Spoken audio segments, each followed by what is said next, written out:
here comes my face. They're not ready for my face, Carol. You can't handle my face. Hey, welcome to Monkey Time. We're live. It's 8 o'clock on a Wednesday night. That was really nice, Carol. Who was that? Dirty on Purpose. Dirty on Purpose. I kind of like that. That's a good name. And it's this good, like, kind of poppy, what is, oh, this is the CD. Don't get your fingers on or the union wages will have to pay you union wages. Dirty on Pace is from the dollar bin at Ed Mckay. Yeah. Dirty on Purpose. Sleep late for a better tomorrow. All right. Thanks, Ed Mckay, and thanks for your dollar bin.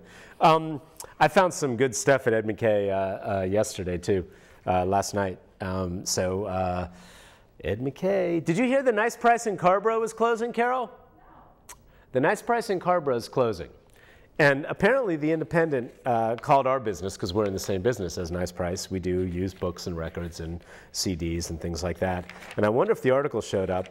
But apparently, Carol, they're now using the closing of Nice Price in Durham as like, oh, the death of the used book market, blah-de-blah-de-blah.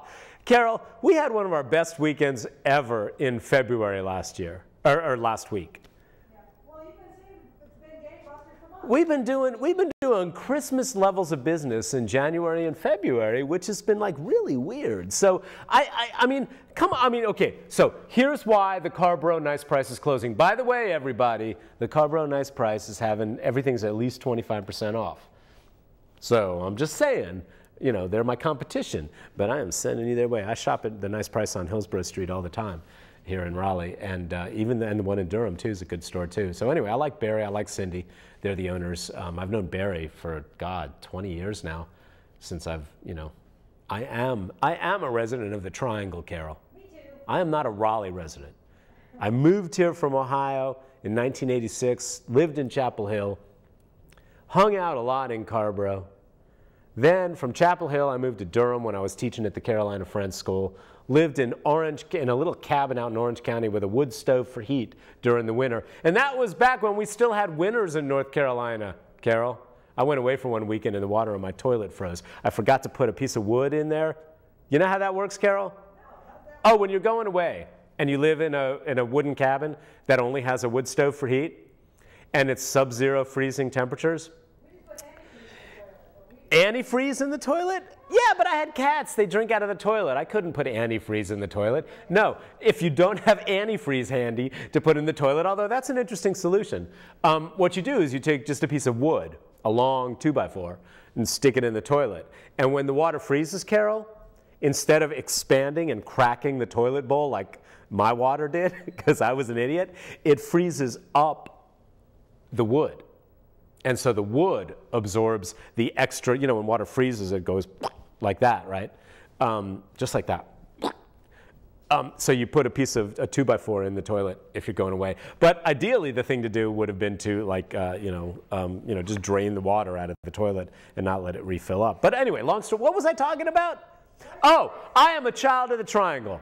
I am a child of the Triangle. So when I was teaching at the Carolina Friends School, I was living in a little cabin in Orange County, technically Durham, and working at Poindexter's Records in Durham. So I lived in Chapel Hill, worked and lived in Durham, then moved to Apex. No, then got a job in Raleigh, and then moved to Apex, and was commuting from Apex to Raleigh, and then moved to Raleigh. So I have lived in all 4 parts of the Triangle except Cary. So anyway, what was I saying that for? Oh, yeah. Because, yeah, I've known Barry and Cindy for a long time, and I don't blame them for closing the store. But here's why the Nice Price in Carborough is closing, from what we can gather. There was going to be new construction near them, and they kept on holding on, hoping for this new construction that would bring condos and new people in the neighborhood. But they were doing okay. And then the construction hit, and sales started plummeting because of the sidewalks being closed all along their side of the street. And then, Carol, on top of all that, they got a nice, sweet offer from a local bike shop who wanted the building. That's why the Carborough Nice Price is closing. I don't think, I mean, yes, you know, people are buying fewer and fewer books and fewer records and things like that, but on the used market, we're not seeing much of a decline in sales based on e-stuff. Knock wood, or Formica, or whatever the hell that is over right there. But I mean, we're not seeing much of a decline. Yes, a lot of people are getting stuff electronically, but a lot of people are still discovering and rediscovering and valuing older used books, records, CDs, things like that.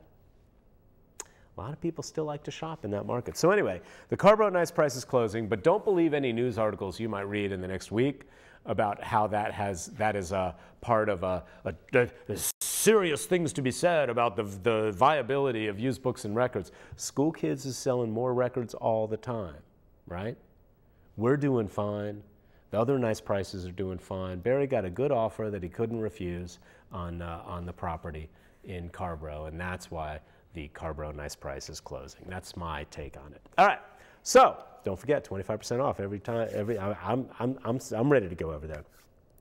So a couple other things coming up. We got to talk about the legislature monkeys. But first, have you noticed this is the Independent this week, right? Power grab, the legislature doing this thing. We had a really weak Democratic candidate for governor. The Republicans redistricted the whole state back in 2010, made it really difficult for Democrats to run, and the Democratic Party had a sex scandal that tore it apart. All of these things have combined to create us, to put us in the situation that we're in today, which is Art Pope is the governor. The legislature is controlled by Republicans in both the House and the Senate, and they are governing with policies that the vast majority of North Carolinians don't support. It's a fact. If you ask most North Carolinians, do you want the state to buy into Obama's plan, the Obamacare Affordable Care Act, and expand Medicaid for another 500,000 people in the state, with the feds picking up most of the tab, most North Carolinians say yes. Most North Carolinians would support that. I am absolutely convinced that. But what we've got is a small core of ideologically driven, far-right, extreme libertarian. Now, I know one of our sponsors is a diehard libertarian, but this is extreme libertarianism. That's not practical. It's ideologically driven. We don't have an ideal libertarian society. In this world right now, expanding Medicaid by, did I say Medicare? I meant Medicaid. Expanding Medicaid by taking the federal dollars from the Affordable Care Act is the smart thing to do. You know who's doing it, Carol? Do you remember Brewer, Jan Brewer, the governor of Arizona? Far right-wing kook. She's the one who had that finger-pointing picture with Obama on the tarmac at an airplane. And she was talking about headless bodies being found in the desert from Mexican gangs. And then when people said, well, where are these headless bodies? She couldn't supply them. Yeah. Although, Carol, I mean, violence in Mexico is a problem, and it's definitely going to be coming into the states more and more over the next 20 years.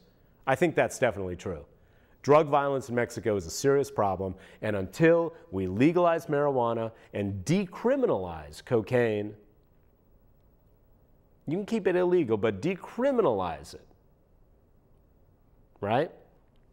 We are going to see more inroads from Mexico, more people from Mexico, more gangsters from Mexico coming into the United States. However, Jan Brewer, the far right-wing, ideologically driven lunatic governor of Arizona, is taking the Affordable Care Act money for the expansion of Medicaid in her state. She's a Republican governor, Republican state. Ohio, I think, is the other state, another state that's doing it. There are 4, maybe 5 Republican governors around the country who are doing it. But we have Art Pope as governor here, and he just absolutely has a moral stance precluding this. It's an ideologically driven, stupid, short-sighted, hurtful to the poor position. And that's what we've got. Now, here's the thing. 2014, there's going to be another round of elections. The Democrats have a new head. David Parker, the ass, is out. So hopefully the Democrats can get ourselves together. I'm a registered independent, but I'm definitely thinking to myself, what can I do to help the Democrats in the 2014 election? Remember what happened locally with the Wake County School Board. The idiot ideologues took over, acted like buffoons, and then got smacked down when the Democrats and the people who are reasonable and don't like the ideological far right And that's the vast majority of not just Wake County, the vast majority of North Carolina voters would, out of hand, reject the far-right, ideologically driven policies of Art Pope, Pat McCrory, Paul Stam, and all those guys. It's a minority. That's why they have to game the system. That's why the redistricting was so important to their win. And I'm not saying the Democrats didn't do that. I objected when Brad Miller was writing his own district back in 2000. I was a journalist back then. I was arguing against that. That's wrong.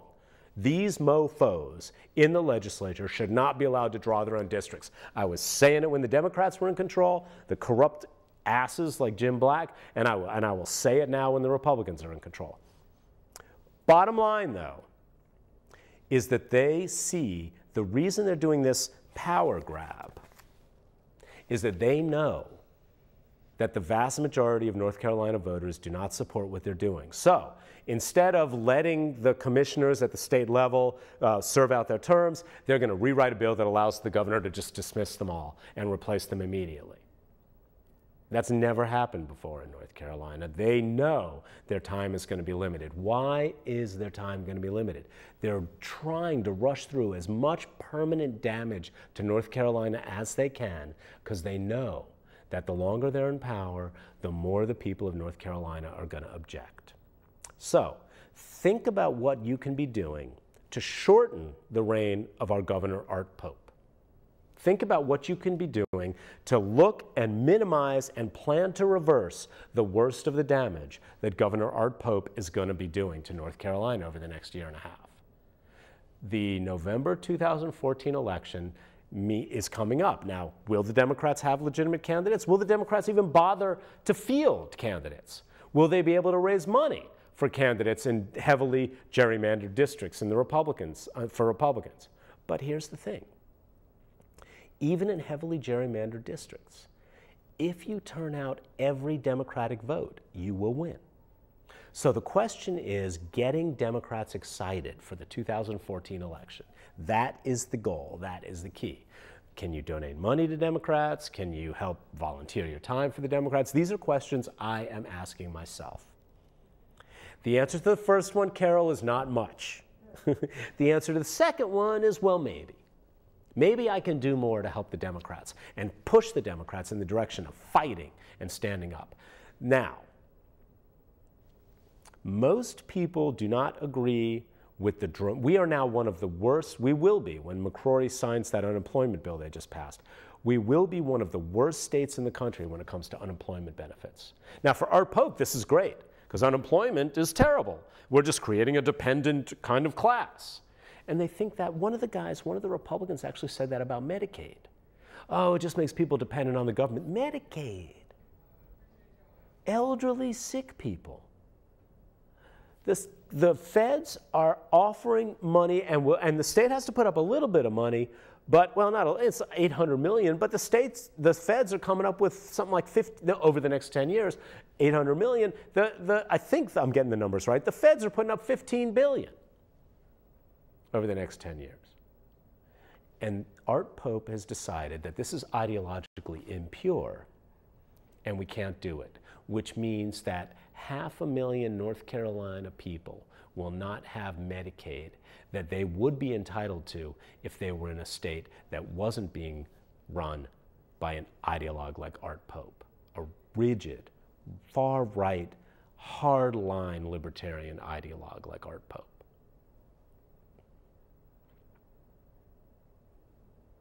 We can stop them, though. There's more of us than there are them. There are more of the reasonable middle line, well, we may not always like government, but some government programs are good. And you know what? Taking the Affordable Care Act's federal money to expand Medicaid for 500,000 North Carolinians, we're a state of what, 8 million people? That's a lot of North Carolinians, 500,000, right? It's 1/16 of the state. And Medicaid, that's elderly folks. Take that money. Most people would say, yes, take that money and let's work on ways to improve the system as we participate in this new thing. But because the whole idea of Obamacare offends Art Pope so much, we're not going to see it. And his fellows in the North Carolina legislature, they're rigid, ideologically driven, impractical people, the worst kind of libertarian impracticality. where it's all about, well, where do you fit on this 4-square chart? And that is purity, ideological purity, as opposed to the gray areas of the real world. That's my beef with rigid, doctrinaire, ideologically driven libertarians, far right-wing libertarians. Now, Carol, I'm a rigid, doctrinaire, right-wing or left-wing libertarian on gay issues. Stay out of my damn bedroom. There are still people in the Republican Party today that think they should be allowed to make it a crime to have oral sex. They still exist, Carol. Those people still exist. So I am a rigid, far-left libertarian on that. And same thing with drugs. It's my consciousness. If I'm an adult, I should be able to drive my own consciousness the way I drive a car, Carol, not at the same time. I'm not saying at the same time. But I should be able to take charge of my consciousness and get a license. Carol, I want my psychedelic driver's license. Wouldn't that be, I mean, you know, you have to have like 2 witnesses vouch that you have had a trip and didn't kill anybody or throw yourself out a window. Maybe a spiritual counselor could vouch that, hey, that actually did that ecstasy did that person a little good. That couple that did ecstasy together, they actually got to talk about all the things they've been repressing. Oh yeah, that terminally ill cancer patient who took MDMA with her family, wow, they actually got to come to grips with her death, her upcoming death, in ways that they wouldn't have had the ecstasy, that empathogen, not broken down some of those barriers. I swear to God, they're doing research. Psychologists are now doing research on this stuff. Terminally ill patients and their families using empathogens, otherwise known as MDMA, ecstasy, and similar drugs, to help people break down the like rigid, ego-driven walls that keep us, you know, from each other and open up. Now, I'm not endorsing all drug use. I'm certainly not endorsing all drug use for teenagers. Man, Carol, second acid trip I ever did when I was 17, I do not ever want to relive that. It was not good. But, as a libertarian, I think we should be allowed to do that as adults, right? I think we should be allowed to do that. All right, so what was I talking about, Carol? Oh yeah, the far right, it's not that I'm not a libertarian. It's that I'm not an ideologically driven, rigid, anti-government libertarian the way some of these people like Art Pope are. All right. Can I just say something about this Independent cover? The Independent got new owners a couple months ago, right? Oh yeah, you can call up. We have the phone. Yeah, the phones are, yeah, call up, give me a call. Send them through, Carol. I don't care who it is.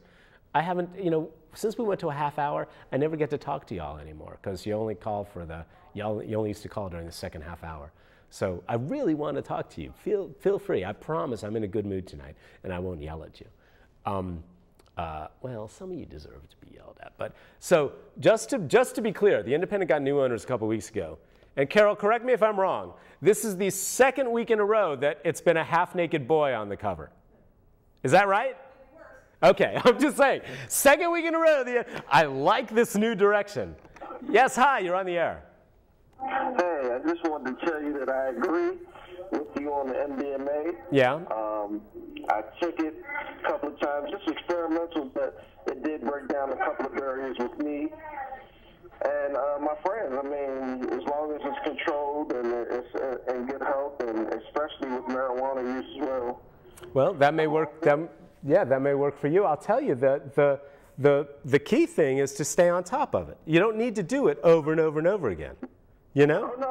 I'm actually 2-3 years sober of it, but just saying the experience was actually not a bad thing for me. Very useful. Was it useful, would you say? I guess I had some things that like you said, I had a wall up and didn't necessarily talk about certain things and just get things out and I mean, it was pretty fine, as long as it's in a controlled state of mind. I mean, like, you're not angry at anybody or anything. Yeah. I've seen people have a bad trip because they were angry before they took it, so. Yeah. Oh, well, thanks. That's good information. But you're saying it was helpful to you. Yeah. All right.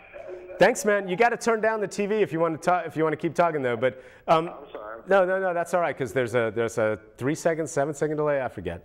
But Okay. I will say one thing. Some of the bitchiest people I ever met were the people who were doing ecstasy every weekend back when I was a raver back in the 90s. You know what I'm saying? These people who'd be all peace and love, and they would do it constantly. One side effect is it did have you a little emotional as hell.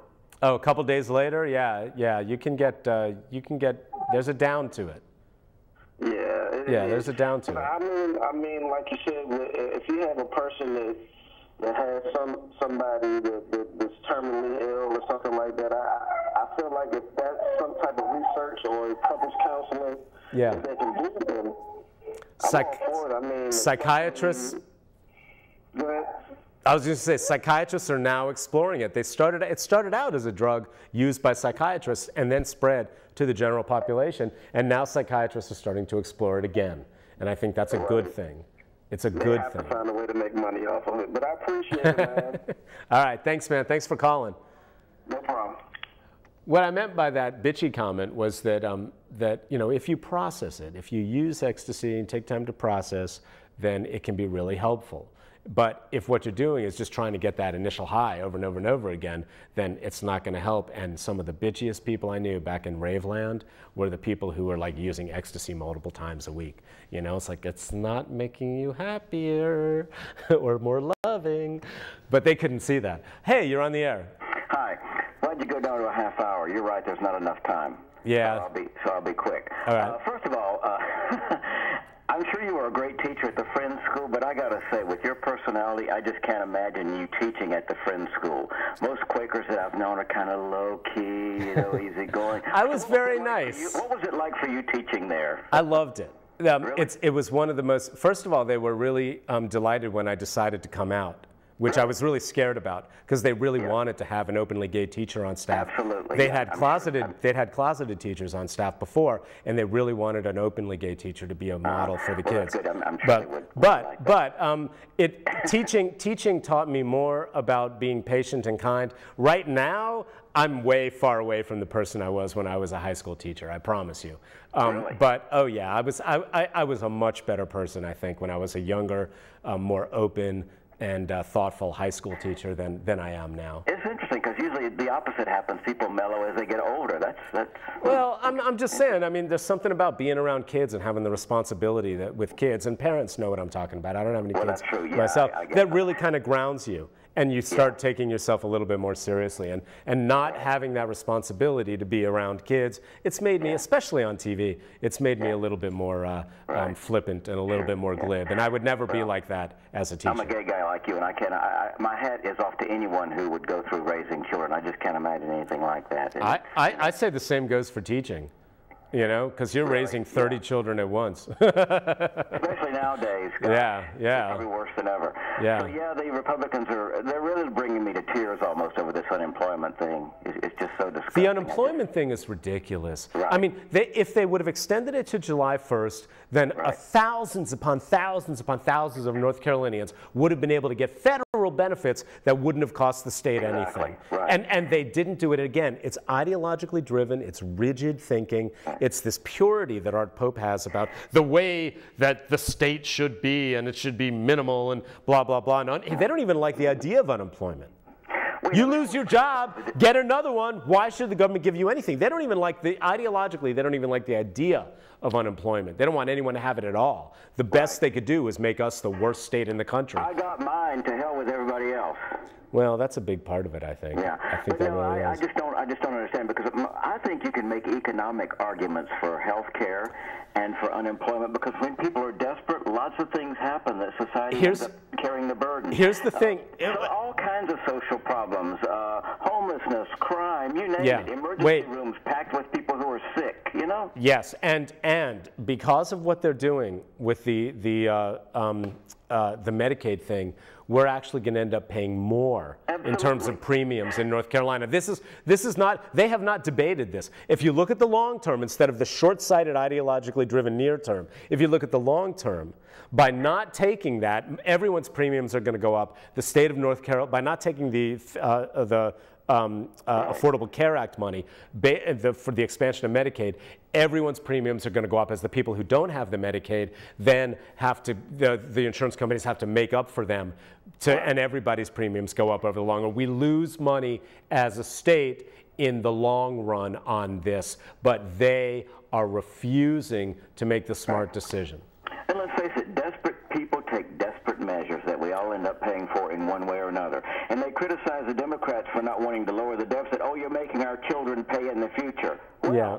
They're going to be paying a lot in the future because of depriving people nowadays from the social programs that they need to survive. I mean, yeah, well, so what's the real difference? And it hurts the state in the long run. And one of the other arguments that's come up on the left is that, you know, what this is doing is that there are tax waivers that come along with this stuff, and by denying them, we're making the state less attractive to business. Even though our Pope is all about, Governor Pope is all about this, oh, you know, business, business, business. In the long run, he's hurting North Carolina business. Yeah, I couldn't believe he actually made one decent remark about the regressive nature of the sales tax on everything. I mean, gee. Yeah, well, that was just a tiny glimmer of hope. Here's the thing. Here's the thing. We've got a Republican governor, Republican legislature, both the House and the Senate. They're going to govern to the far, far right. We've only got a minute left for the next 2 years, year and a half. In November of 2014, we've got an election coming up. We know that the vast majority of voters in North Carolina, if they would only get off their ass and get to the poll, would vehemently reject Art Pope's vision for the state, even on top of the right-wing Republican redistricting that we saw in 2010. That is not a hopeless thing, that redistricting. We can run candidates, we can get people, we can unelect these garbage idiots like Art Pope and McCrory. We can unelect these folks and move the state back in the direction of the center instead of the far right where they're taking us. And that's all. That's what the Democrats should be working on now. Absolutely. All right, we got to go, man. Thanks for calling. All right, thanks to everyone who calls. Don't wait so long to call. We only got a half hour. Next week, Sue Sturgis from the Institute for Southern Studies talking about environmental issues.